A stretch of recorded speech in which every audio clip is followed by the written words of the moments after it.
Hi hello வணக்கம். இன்னைக்கு நம்ம படத்தோட கதையில மலையாளத்துல 2019 ரிலீஸ் ஆன சோலா அப்படிங்கிற ஒரு படத்தோட கதையை தாங்க இன்னைக்கு நம்ம பார்க்க போறோம். இந்த படத்துல ஒரு காதலன் தன்னோட காதலிய தான் ஃப்ரெண்டு மூலியமா கார்ல ஒரு இடத்துக்கு சுத்தி பார்க்கலாம்னு சொல்லி கூட்டிட்டு போறாங்க. கூட்டிட்டு போற இடத்துல நைட் டைம்ல ஒரு லாட்ஜ்ல ரூம் எடுத்து தங்குறாங்க. அந்த லாட்ஜ்ல அந்த பொண்ணுக்கு நடக்கக்கூடாத ஒரு விஷயம் நடக்குது. அது என்ன நடக்குது, அதுக்கப்புறம் அந்த பொண்ணு என்ன பண்ணா, என்ன நடந்துச்சு அப்படிங்கறதா இந்த படத்தோட கதை. கேரளாவில் நடந்த ஒரு உண்மை சம்பவத்தை அடிப்படையில் வச்சுதான் இந்த படத்தை எடுத்திருக்காங்க. ஸோ சேனலுக்கு புதுசாக இருந்தால் சப்ஸ்கிரைப் பண்ணிடுங்க. இப்ப படத்தோட கதையை பார்த்துருவோம். இந்த படத்தோட ஸ்டார்டிங் சீன்ல ஒரு நைட் டைம்ல ஒரு பாட்டி தன்னோட பேத்திக்கிட்ட ஒரு கதை சொல்றாங்க. ஒரு ஊருக்குள்ள ஒரு ராஜா இருந்திருக்காரு. அந்த ராஜாவுக்கு ரத்தத்தை கண்டாலே பயம். அப்படி இருக்கிற ராஜா எதிரிகளை போராடி வெற்றி வாகை சூடணுங்கிறது அவ்வளவு சாதாரணமான விஷயம் கிடையாது. ரத்தத்தை பார்த்தாலே மயக்கம் போட்டு விழுற இந்த ராஜா போர் தொடுத்து எதிரிகளை வெல்லணும். அதுக்காக என்ன பண்றதுன்னு தெரியாம முழிச்சுக்கிட்டு இருக்கும் போதுதான் அவருக்கு ஒரு வரம் வருது. என்னன்னா, ஒரு காட்டுல ஒரு கன்னி பெண் இருக்கா. அந்த கன்னி பெண்ணுகிட்ட இருக்கிற ஒரு பொக்கிஷத்தை நீ எடுத்துட்டு வந்துட்ட அப்படின்னா உனக்கு அந்த மாதிரி பிரச்சனை நடக்காது. ரத்தத்தை கண்டாலே உன்னால மயக்கம் போட்டு விழ முடியாது. நீ அந்த போர்ல ஜெயிக்கலாம் அப்படின்னு சொல்லி அங்க இருக்கிறவங்க சொல்லியிருக்கிறாங்க. சோ அந்த காட்டை தேடி அந்த கன்னி பெண்ணை தேடி அந்த ஆளு போறாங்க. இப்படியே அந்த கதையெல்லாம் சொல்லிக்கிட்டு இருக்க இந்த சீனிங்க கட் ஆகுது. அதிகாலையில நைட் டைம்ல ஒரு ஜீப் ஒண்ணு வந்துகிட்டு இருக்குது. அந்த வந்த ஜீப்ல இருந்து ஒரு 2 பேர் இறங்கி வெயிட் பண்றாங்க. அதுல ஒருத்தன் ஒல்லியா இருக்கான். இவன் தான் நம்ம படத்தோட ஹீரோ, காதலன் இவன் தான். அவன் கூட ஒருத்தர் வந்திருக்கிறாரு, அந்த பையனோட ஓனர். சோ இவங்க 2 பேரும் சேர்ந்து தான் டிராவல்ஸ் வச்சு நடத்திக்கிட்டு இருக்காங்க. இந்த பையன் தன்னோட காதலை கூப்பிட்டு ஊரெல்லாம் சுத்தி காட்டணும் அப்படிங்கிறதுக்காக ஓனர்ட்ட சொல்லி ஓனரா டிரைவரா கூப்பிட்டு வந்திருக்காங்க. 2 பேரும் வெயிட் பண்ணிக்கிட்டு இருக்க அதே இடத்துல ஒரு பொண்ணு முக்காட போட்டுக்கிட்டு வரா.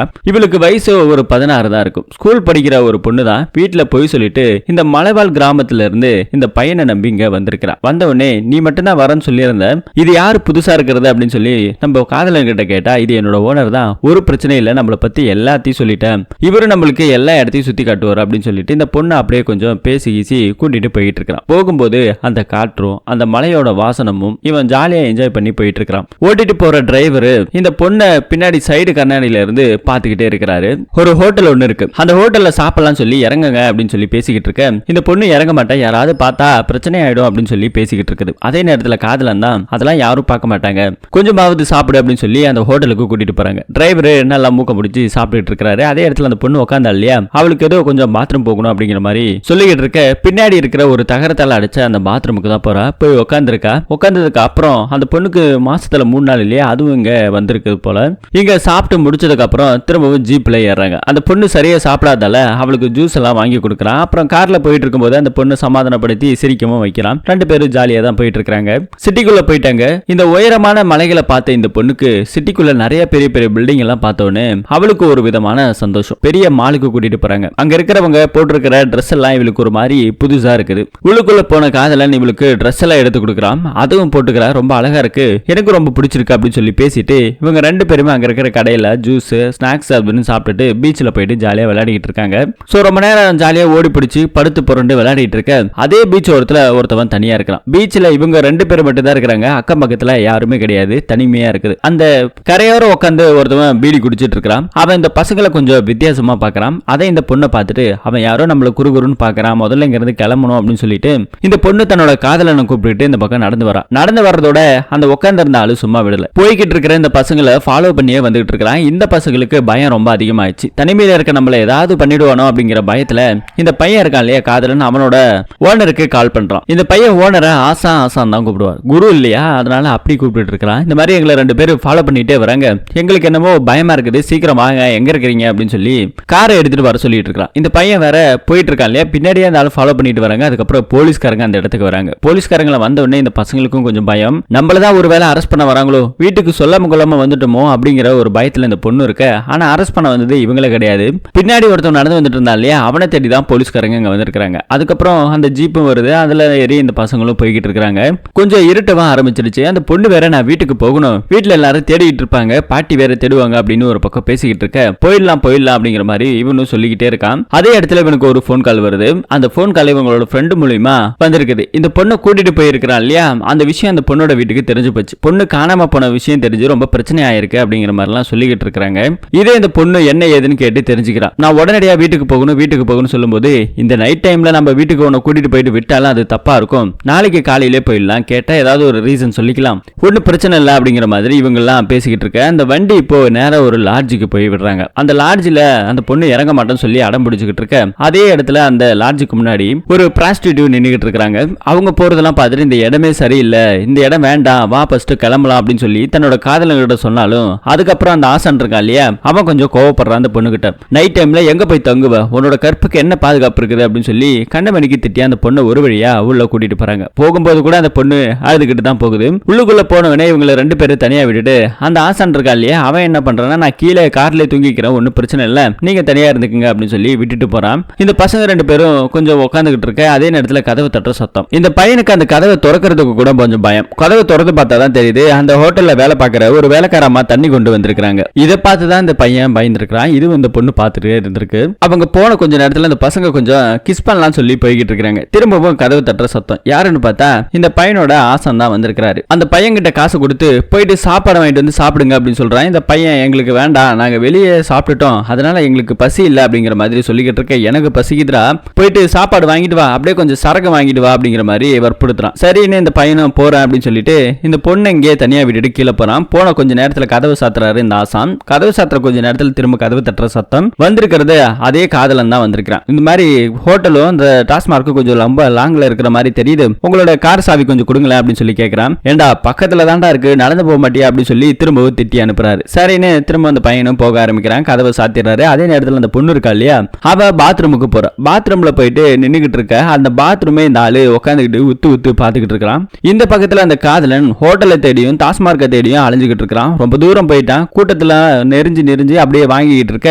இந்த பக்கத்துல அந்த பொண்ணை காமிக்கிறாங்க. அந்த பொண்ணு உள்ளுக்குள்ள உட்காந்து அழுதுகிட்டு இருக்கிறான். அதே நேரத்தில் அந்த ஹோட்டல்ல ஒரு ப்ராஸ்டிடியூட் இருந்தாங்க இல்லையா, அவங்க வெளியே வந்து ஒரு கண்ணாடியில முகத்தெல்லாம் வாஷ் பண்ணிக்கிட்டு இருக்காங்க, கையெல்லாம் வாஷ் பண்ணிக்கிட்டு இருக்காங்க. இன்னொரு சீன்ல இந்த பொண்ணை காமிக்கிறாங்க. இந்த பொண்ணு அதே இடத்துல குளிக்கலாம் சொல்லி முடிவு பண்றான். பக்கெட்ல இருக்கிற தண்ணி எடுத்து மொண்டு ஊத்தி பயங்கரமா அழுதுகிட்டு இருக்கா. என்ன நடந்துச்சுன்னு ஒண்ணும் புரியல.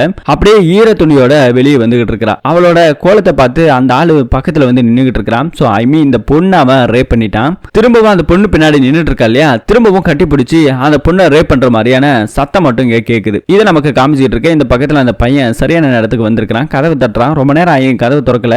அதுக்கப்புறம் இந்த ஆசான் சட்டையெல்லாம் கழட்டி போட்டுட்டு பீடியை பத்த வச்சுக்கிட்டு வெளியே வராரு. இதை பார்த்தோன்னே இந்த பையன் பயந்து போறான். உள்ள போய் பார்த்தா பெட்ல ரத்தமா இருக்குது.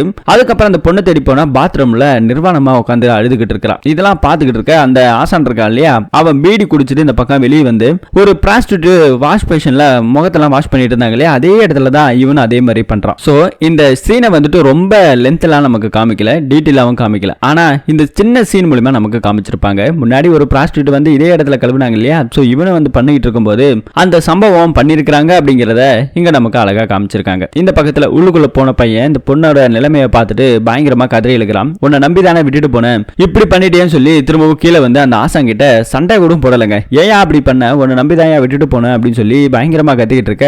அந்த ஆளு சும்மா ஒரே கையில தள்ளி விடுறான், போய் பொத்துன்னு விழுகிறான். அதுக்கப்புறம் திரும்ப இந்த பொண்ணு கிட்ட சமாதானப்படுத்தலாம்னு வெளியே வரான். இந்த பொண்ணு ரூம் கதவை அடிச்சுக்கிச்சு வெளியவே உட்காந்து அழுதுகிட்டு இருக்கான். ரொம்ப நேரம் ஆகியும் கதவு திறக்கல. அதுக்கப்புறம் அந்த ஆசானை திரும்பி கூட்டிட்டு வரான். கூட்டிட்டு வந்து கதவை தட்டின உடனே இந்த பொண்ணு கதவும் திறக்குது. அந்த பொண்ணு எதுவுமே பேசல, அழுதுகிட்டு தான் இருக்கிறா. திரும்பவும் அங்கிருந்து கார்ல ஏறி கிளம்பி போய்கிட்டே இருக்கிறாங்க. போயிட்டு இருக்கிற வழி ஃபுல்லாவே சண்டை. அந்த பையன் கிட்ட ஒரு வார்த்தை கூட பேசல. அந்த பையன் தொட்டாலே அந்த பொண்ணு அடிக்குமா ஆரம்பிக்குது. அதுக்கப்புறம் அந்த பொண்ணு ஒரு சீன்ல நிறுத்துங்கன்னு சொல்லி காரை நிப்பாட்டுது. கார் நிப்பாட்டினதுக்கு அப்புறம் அந்த பொண்ணு அங்கிருந்து இறங்கி ஓடவும் ஆரம்பிக்க இந்த காதல அந்த பொண்ணை போயிட்டு சமாதானப்படுத்தலாம்னு போறான். 2 பேரும் அடிச்சுக்கிட்டு பொத்துன்னு கீழே விழுதுகிட்டு இருக்கு. இந்த ஆசான் இருக்கா இல்லையா, இவன் தான் போய் அந்த பொண்ணை அடிச்சு தரன்னு இழுத்துட்டு வரான். காரை எடுத்து காரை ஸ்டார்ட் பண்ணி இந்த ஆசான் நேரா வீட்டுக்கு போவான்னு பார்த்தா திடீர்னு ஒரு ஃபாரஸ்ட் ஏரியா இருக்குது. அந்த ஃபாரஸ்ட் ஏரியா உள்ள வண்டியை விட்டுட்டான். வண்டியை விட்ட உடனே பையனை திட்டுறான். எதுக்காக வண்டி இந்த பக்கம் விடுற, வீட்டுக்கு விடியான்னு கத்திக்கிட்டு இருக்க. இந்த ஆளு கேட்காம ஒரு ஃபாரஸ்ட் ஏரியால வந்து விடுறான். கார்ல இருந்து இறங்கி அந்த ஆசான் என்ன பண்றான்னா, ஒரு அருவி ஒண்ணு இருக்கு, அந்த அருவியை நோக்கி போய்கிட்டு இருக்கான். அந்த ஆளு பின்னாடியே இந்த பொண்ணு போய்கிட்டு இருக்குது. உனக்கு என்ன கிறுக்கா பிடிச்சுக்கிச்சு, அவன் பின்னாடி எதுக்காக நீ போய்கிட்டு இருக்க, பா நம்ம கிளம்பி போலாம் அப்படின்னு சொல்லி இந்த காதலை அவன் காதலிக்கிட்டு சொல்ல அந்த பொண்ணு கேட்கவே இல்லைங்க. அந்த ஆசான் பின்னாடியே போயிட்டு இருக்குது. அவன் குளிக்கிறான். இந்த பொண்ணு கரையில உட்கார்ந்து இருக்குது. அதே நேரத்துல அந்த பொண்ணை கூப்பிட்டு அவன் போய் இழுத்துட்டு போயிட்டு 2 பேரும் சேர்ந்து குளிக்கிறாங்க. இதெல்லாம் பார்த்துக்கிட்டு இருக்க அந்த காதலன் ஆசான் கிட்ட சண்டை போடலான்னு சொல்லி வரான். ஆனா அவனும் இந்த பையனை அடிச்சு இந்த பக்கம் வந்தீங்கன்னா உன் கையை காலை உடைச்சிருவோம், உன்னை கொண்டு போட்டுருவோம்டா அப்படின்னு சொல்லி அடிச்சு மிரட்டி அனுப்பி விடுறான். திரும்பவும் இந்த பொண்ணு இவன் கூட தான் போயிட்டு இருக்குது. இந்த ஆசான் குளிக்கிற இடத்துக்குலாம் அந்த பொண்ணு இவனை ஃபாலோ பண்ணியே போகுது, பின்னாடியே இருக்குது. அவன் என்ன சொல்றானோ அதை செய்யுது. அதுக்கப்புறம் ஒரு அருவியில குளிக்கலாம்னு சொல்லி அந்த பொண்ணு தரன்னு தூக்கிட்டு போறான். தூக்கிட்டு போய் அந்த அருவியில குளிச்சுட்டே இருக்கும்போதே அந்த பொண்ணு கிட்ட திரும்ப ஒரு ரிலேஷன்ஷிப்ல இருக்கிறான். இது தூரத்துல இருந்து இந்த காதலன் பாத்துக்கிட்டு இருக்கான். இதுக்கு மேலேயும் பொறுக்க முடியாம என்ன பண்றதுன்னு தெரியாம அந்த ஜீப்புக்குள்ள போறான். ஜீப்ல ஏதாவது ஆயுதம் கிடைக்குமான்னு பாக்குறான். அங்க ஒரு கத்தி ஒண்ணு கிடைக்குது. அந்த கத்தி எடுத்துக்கிட்டு திரும்ப இந்த பையன் வந்துகிட்டு இருக்கான். அந்த பொண்ணு இவங்களும் 2 பேரும் குளிச்சுட்டு இருக்காங்க இல்லையா, இந்த பையன் நேரா உள்ள வந்து அவன் கூட சண்டை போட ஆரம்பிக்கிறான். தங்கிட்ட இருந்த கத்தியால ஒரு 2 ஏத்த அந்த ஆளை ஏத்தி விட்டுறான். 2 பேரும் மாத்தி மாத்தி சண்டை போட்டு இருக்காங்க. அதே கத்தி எடுத்து அவனும் பதிலுக்கு ஏதோ சண்டை போடுற மாதிரி தெரியுது. அந்த ஆத்துல 2 பேரும் அடிச்சுக்கிட்டு போக இந்த பக்கத்துல அந்த பொண்ணு பயங்கரமா கதை எழுகிறான். இவங்க 2 பேரும் சண்டை போடுறத ஒரு பக்கம் ஆத்துல அடிச்சுட்டு போனவங்க 2 பேருமே காணாம அதே கரையோரமா உட்கார்ந்து இருக்கிறா. நைட் டைம் ஆகுது. அடிச்சுட்டு போன 2 பேத்துல யாருமே இது வரைக்கும் காணல. அங்கேயே உட்கார்ந்து இருக்கிற கல்ல ஒண்ணு மேல ஒண்ணு அடுக்கி வச்சுக்கிட்டே இருக்கிறா. நைட்டு முழுக்க அங்கவே ஸ்டே பண்றா. தூங்கவும் ஆரம்பிக்கிறா. அடுத்த நாள் காலையில விடியவும் ஆரம்பிக்குது. கண் முழிச்சு பார்க்க தூரத்துல ஒருத்தவன் நொண்டி நொண்டி நடந்து வர மாதிரி தெரியுது. இந்த பொண்ணோட காதலன் தான் வந்துகிட்டு இருக்கான். அவனுக்கு நிறைய அடிபட்டு இருக்குது. கையும் முகத்துல கழுத்துல கூட கத்தியால குத்தி இருக்கிற மாதிரி தெரியுது. முடியாம தான் உட்கார்ந்து இருக்கிறான். அதே நேரத்துல தூரத்துல பின்னாடி போய் பார்த்தா அந்த ஆசா இருக்கா இல்லையா, அவனோட கையை காலெல்லாம் கட்டி போட்டு அவனை இந்த பையன் கொலை பண்ணி போட்டு வச்சிருக்கான். இறந்து போயிட்டான் அந்த ஆளு. அங்கேயே படுத்திருக்கிறான். இந்த பொண்ணு இவனை வந்து பார்க்காம நேரா போயிட்டு அந்த ஆசான போய் பாக்குது. அந்த ஆளு இறந்து போய் கிடக்குறான் இல்லையா, அதை பார்த்து அழுதுகிட்டு இருக்குது. சோ இறந்து போயிட்டதை நினைச்சு இந்த பொண்ணு அழுதுகிட்டு இருக்க. இந்த பக்கத்துல அவனோட காதலன் நேரா ஆத்துல போயிட்டு அவனோட முகத்துல அடிபட்டு இருக்கு. அப்படியே மூஞ்ச நினைச்சு கொஞ்சம் தண்ணி குடிச்சுக்கிட்டு இருக்க. இந்த பொண்ணு என்ன நினைச்சான்னு தெரியல, பின்னாடி இருக்கிற ஒரு பெரிய கல்லை எடுத்துட்டு வந்து அவன் முழுகிற அதே நேரத்துல அசாம அவன் தலையில அந்த கல்லை போட்டு அவனையுமே அங்கேயே சாகடிக்குது. அந்த ஆத்தங்கரை ஃபுல்லாவே ரத்தம். சோ காதலன் இறந்து போயிட்டான். அந்த ஆசானம் இறந்து போயிட்டாங்க. அதே ஆத்தங்கரையில இந்த பொண்ணு தலைமுழுகிட்டே இருக்கிறா. அந்த ஆத்து ஃபுல்லா ரத்தமா தான் இருக்குது. அப்படியே இந்த படத்தோட ஸ்டோரியை முடிக்கிறாங்க. என்னடா இது கதை ஒண்ணுமே புரியல அப்படின்னு சொல்லி நமக்குள்ள நிறைய பேத்துக்கு இருக்கு. இந்த படம் ரொம்பவே வைலண்டா இருக்குது. அதனால இந்த படம் ரிலீஸ் ஆகும்போது ஏகப்பட்ட தடைகளை இந்த படம் சந்திச்சது. அதனாலேயே ஓடிடில ரிலீஸ் பண்ணாங்க. அது மட்டும் இல்லாம ஒரு உண்மை சம்பவத்தில் அடிப்படையா வச்சு எடுத்ததால அதை முழுக்க முழுக்க இந்த படமா கதையா எடுத்து வர முடியல அப்படின்னு சொல்லி தான் இவ்வளவு ஷார்ட்டா நம்மள புரிஞ்சுக்கிற மாதிரி டைரக்டர் விட்டுருக்காரு. இந்த படத்துல ஆரம்பத்திலேயே ஒரு பாட்டி ஒண்ணு கதை சொல்லியிருப்பாங்க.